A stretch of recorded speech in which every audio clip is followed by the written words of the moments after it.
ग्यारस माता की कहानी। एक बार एक राज्य में एक राजा रहता था। राजा बहुत ही बुद्धिमान और बलशाली था। राजा सदैव अपनी प्रजा का बहुत अच्छे से ध्यान रखता था। प्रजा भी अपने राजा को बहुत पसंद करती थी। राजा की दो बेटियां थी। राजा अपनी दोनों बेटियों से बहुत प्रेम करता था। राजा की छोटी बेटी देखने में बहुत सुंदर और आकर्षक थी और राजा की बड़ी बेटी छोटी बेटी के मुकाबले थोड़ा कम सुंदर थी।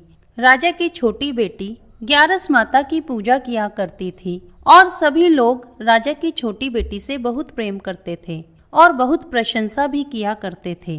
राजा भी अपनी छोटी बेटी को बड़ी बेटी से अधिक प्रेम करता था, जिस कारण राजा की बड़ी बेटी को अपनी छोटी बहन से बहुत नफरत होने लगी थी। राजा की दोनों बेटियां जब बड़ी हो गई, तब एक पड़ोसी राज्य में रहने वाला राजकुमार राजा की बड़ी बेटी के लिए रिश्ता लेकर आया। लेकिन जैसे ही उस राजकुमार की नजर राजा की छोटी बेटी पर पड़ी, तो वह राजकुमार राजा की छोटी बेटी पर आकर्षित हो गया और उससे पहली नजर में प्रेम कर बैठा। उस राजकुमार ने राजा की बड़ी बेटी के साथ विवाह करने से मना कर दिया और उसने राजा से कहा कि मैं आपकी छोटी बेटी से विवाह करना चाहता हूँ। जिसके बाद राजा की बड़ी बेटी यह देखकर अपनी छोटी बहन से बहुत क्रोधित हो गई और राजा की बड़ी बेटी ने अपनी छोटी बहन को अपना सबसे बड़ा दुश्मन मान लिया। राजा की बड़ी बेटी ने अपनी छोटी बहन से बदला लेने का निर्णय लिया, जिसके लिए उसने अपनी छोटी बहन को जान से मारने की तरकीब सोची। राजा की बड़ी बेटी ने अपनी छोटी बहन को मारने के लिए सबसे पहले एक लड्डू में जहर मिलाकर अपनी छोटी बहन को दे दिया और उसको लड्डू खाने के लिए कहा। लेकिन लड्डू खाने के बाद भी छोटी बहन को कुछ नहीं हुआ। बड़ी बहन यह देख बहुत आश्चर्यचकित हो गई, लेकिन बड़ी बहन ने हार नहीं मानी और उसने जब रात में छोटी बहन अपने कमरे में सो रही थी, तब एक मटके में सांप रखकर उसके कमरे में छोड़ दिया। लेकिन सांप भी छोटी बहन का कुछ नहीं कर पाया। जिसके बाद बड़ी बहन ने अपनी छोटी बहन से कहा कि चलो हम लोग कुएं से पानी भरकर लाते हैं। जिसके लिए वह अपनी छोटी बहन को पानी भरने के बहाने कुएं के पास ले गई और उसने अपनी छोटी बहन को कुएं में धक्का दे दिया। लेकिन छोटी बहन को तो तब भी कुछ नहीं हुआ, क्योंकि हर बार ग्यारस माता उसकी रक्षा कर रही थी और उधर बड़ी बहन अपने सारे प्रयासों के बाद असफल हो रही थी, जिससे वह बहुत क्रोधित होती जा रही थी। फिर उसने अपनी छोटी बहन के पास जाकर उससे खुद ही पूछा कि मेरी छोटी बहन, तुमको पता है भगवान ने सबकी मृत्यु एक निश्चित समय पर लिखी हुई है और कैसे तुम्हारी मृत्यु होगी, क्या यह तुम जानती हो? तब छोटी बहन ने अपनी बड़ी बहन को बताया कि हाँ, मैं तो जानती हूँ मेरी मृत्यु कैसे होगी। छोटी बहन से ये सुनकर बड़ी बहन मन ही मन बहुत प्रसन्न होने लगी और उसने अपनी छोटी बहन से कहा कि तुम मुझे अपनी मृत्यु का राज बतलाओ। छोटी बहन ने अपनी बड़ी बहन से कहा कि मेरी मृत्यु तो एक तोते में है, जो तोते के गले में एक हार है, उससे मेरी मृत्यु होगी। जब तक कोई भी व्यक्ति तोते को मारकर वह हार अपने गले में पहनेगा तो मैं मूर्छित हो जाऊंगी और जैसे ही उस हार को अपने गले से उतारेगा तो मैं वापस से जीवित हो जाऊंगी। अपनी छोटी बहन की मृत्यु का राज जानकर बड़ी बहन बहुत ही खुश हो गई और उसने अपनी छोटी बहन को मारने के लिए उसके पालतू तोते को ढूंढना शुरू कर दिया और छोटी बहन को इस बात का आभास हो गया कि कोई उसकी जान लेना चाहता है। जिसके लिए वह अपने पिताजी के पास गई और उसने अपने पिताजी से कहा कि पिताजी, मेरी मृत्यु के बाद आप मुझे जलाइएगा मत, बल्कि आप मुझे अपनी पुरानी वाली हवेली में एक पलंग पे लिटाकर छोड़ दीजिएगा। अपनी छोटी लड़की की यह बात सुनकर राजा बहुत आश्चर्यचकित हो गए। राजा ने अपनी छोटी बेटी से पूछा, बेटी तुम ये क्या कह रही हो? तब राजा की छोटी बेटी ने बताया, पिताजी, समय किसी के लिए नहीं रुका है, कब क्या हो जाए किसी को कुछ पता नहीं है। और फिर राजा ने अपनी छोटी बेटी से कहा कि तुम ऐसी बातें क्यों कर रही हो? 2-3 दिन में तो तुम्हारा विवाह है। लेकिन छोटी बेटी ने अपने पिताजी को ऐसा करने पर मजबूर कर दिया और उनसे वचन ले लिया। राजा ने भी अपनी छोटी बेटी की बात स्वीकार कर ली और 2-3 दिन के बाद जब शादी का समय आया, तब राजकुमार बारात लेकर राजा के घर आया और राजकुमार और राजा की छोटी बेटी का विवाह शुरू हो गया। जैसे ही राजा की छोटी बेटी राजकुमार के साथ फेरे लेना शुरू करती है तो उसकी बड़ी बहन अपनी छोटी बहन के कमरे में जाकर उसके तोते को पकड़ लेती है और उसको जान से मार देती है। तोते के गले में जो हार था उसको अपने गले में धारण कर लेती है। जैसे ही बड़ी बहन उस हार को अपने गले में धारण करती है तो उधर छोटी बहन 3.5 ही फेरे ले पाती है और वहीं पर बेहोश होकर गिर जाती है। जिसके बाद राजा ने बड़े बड़े दर्द हकीमों को बुलाया और अपनी छोटी बेटी का इलाज करने के लिए कहा। राजा की बात सुनकर वैद्य ने छोटी बेटी को जैसे ही देखा तो राजा को बतलाया कि आपकी छोटी बेटी ना तो जीवित है और ना ही मरी हुई है। यह मैं ऐसा पहली बार देख रहा हूँ। राजा ने वैद्य और हकीम को यह बात बाहर बताने से मना कर दिया और उनको कहा कि अगर तुमने यह बात किसी को बाहर बताई तो हम तुम्हें फांसी दे देंगे।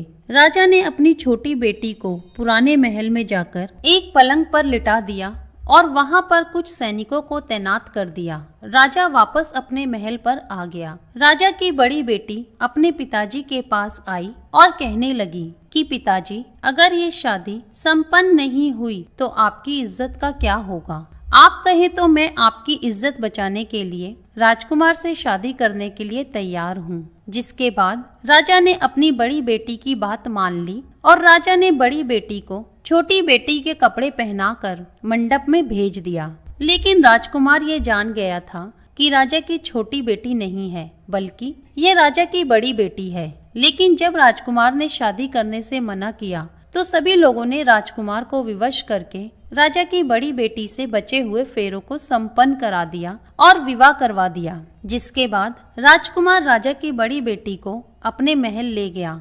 राजकुमार राजा की बड़ी बेटी से ना तो बात करता था, ना ही उसको पसंद करता था और ना ही उसके आसपास भटकता था। राजकुमार ने यह फैसला लिया था कि वह अपनी प्रेमिका को ढूंढकर रहेगा और यह जानकर रहेगा कि उसके साथ क्या हुआ। एक दिन राजकुमार अपने घोड़े पर सवार होकर राजा के पुराने महल के पास पहुंच गया, जहां पर उसने कुछ सैनिकों को देखा। महल के पास पहुंचकर राजकुमार ने जब महल को ध्यान से देखा तो वह समझ गया कि यह तो हमारे ससुर जी का महल है। तब राजकुमार ने सैनिकों से पूछा, तुम लोग यहाँ क्या कर रहे हो और इस महल के अंदर उस पलंग पे कौन लेटा है? जिसके बाद सैनिकों ने बताया कि यहाँ पर राजा की छोटी बेटी लेटी है। यह सुनकर राजकुमार बहुत प्रसन्न हो गया और वह तुरंत अपनी प्रेमिका के पास पहुँच गया और उसकी सेवा करने लगा। जैसे ही रात हुई तो राजा की छोटी बेटी उठकर खड़ी हो गई। राजकुमार यह देखकर बहुत प्रसन्न हो गया और उसने राजा की छोटी बेटी से पूछा कि तुम यहाँ क्या कर रही हो? तुम मेरे साथ मेरे घर चलो। राजा की छोटी बेटी ने राजकुमार को सारी बात बता दी कि मेरी जान एक तोते में बसी थी और मैंने ये बात सिर्फ अपनी बड़ी बहन को बताई थी और मुझे पता है कि उसने ही मुझे मारने का प्रयास किया है। उसके पास एक हार है जिसको वह सुबह पहन लेती है और रात को उतार देती है। जब तक वह हार को पहने रहती है तब तक मैं मूर्छित रहती हूँ और जैसे ही वह हार को उतार देती है तो मैं जीवित हो जाती हूँ और जब तक मेरी बड़ी बहन के पास वह हार है तब तक मैं ऐसे ही जीवित और मूर्छित होती रहूंगी। अगर मेरी बड़ी बहन के पास जो हार है वह मेरे हाथ लग जाए तो हमेशा के लिए मैं जीवित हो जाऊंगी। राजकुमार ने यह बात सुनकर राजा की छोटी बेटी के पास रहने का निर्णय ले लिया और उसने अपने बचे हुए सारे फेरे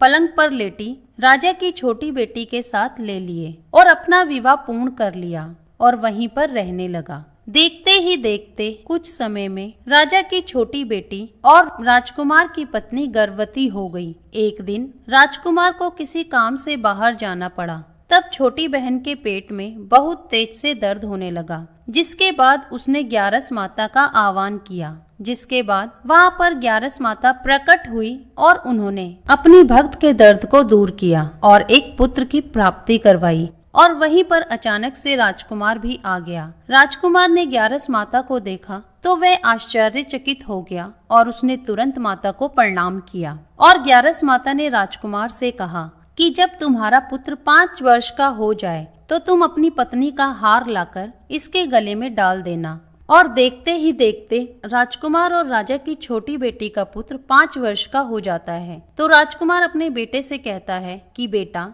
मैं कुछ काम से बाहर जा रहा हूँ, तुम अपनी माता का ध्यान रखना, और वहाँ से चला जाता है। राजा को बाहर निकलता देख बड़ी बहन के सैनिक देख लेते हैं और बड़ी बहन को जाकर सारी बात बता देते हैं, जिसके बाद बड़ी बहन अपनी छोटी बहन के पुत्र को वहाँ से उठवा लेती है और उसको मरवा देती है। छोटी बेटी के पुत्र के 2 टुकड़े करवा देती है। पहला टुकड़ा चक्की के पास छुपा देती है और दूसरा टुकड़ा अपनी पलंग के नीचे रख लेती है। अब ग्यारस माता एक भिखारी का रूप रखकर बड़ी बहन के पास चली जाती है, जिसके बाद वहाँ पर भिक्षा मांगने लगती है। बड़ी बहन अपने नौकरों से कहती है कि जाकर भिक्षा दे दो, लेकिन जैसे ही नौकर ग्यारस माता को भिक्षा देने के लिए आगे आते हैं, माता उन्हें मना कर देती है और कहती है कि मैं तुम्हारी महारानी से भिक्षा लूंगी। जिसके बाद बड़ी बहन स्वयं ही भिक्षा देने के लिए माता के पास आती है। तब माता एक बिल्ली का रूप लेकर उसके कमरे में चली जाती है और वहाँ पर छोटी बेटी के पुत्र के 2 टुकड़ों को आपस में जोड़ देती है और उसे जीवित कर देती है और वहाँ से उसे ले जाती है। राजकुमार अपने बेटे को लेकर अपनी पत्नी के पास जाता है और उससे कहता है कि तुम इसका ध्यान रखना, अगर तुम इस बच्चे का अच्छे से ध्यान रखोगी तो मैं तुमसे बात करूंगा। एक दिन राजकुमार अपने बच्चे से कहता है कि तुम माँ से उनके गले का हार मांग लो। जिसके बाद राजकुमार का लड़का अपनी माँ के पास जाता है और कहता है कि माँ, मुझे तुम्हारा हार चाहिए जो तुमने गले में पहन रखा है। यह सुनकर पहले तो बड़ी बहन बहुत क्रोधित होती है, पर उसको यह याद आता है कि राजकुमार ने कहा था कि अगर मैं इस बच्चे का ध्यान अच्छे से रखूंगी तो वो मुझसे बात करेंगे, जिसके कारण वह हार को बच्चे को दे देती है और वह तुरंत हार को ले जाकर अपने पिताजी को दे देता है। और तभी राजकुमार अपने बेटे को लेकर वहाँ से जाने लगता है और अपनी पत्नी से कहता है कि तुम हमारे लिए खाना बनाकर रखना, मैं शाम को आकर तुम्हारे साथ खाऊंगा। और वह अपने बेटे को लेकर वहाँ से चला जाता है। जिसके बाद वह राजा के पास जाता है और उनको सारी बातें बता देता है।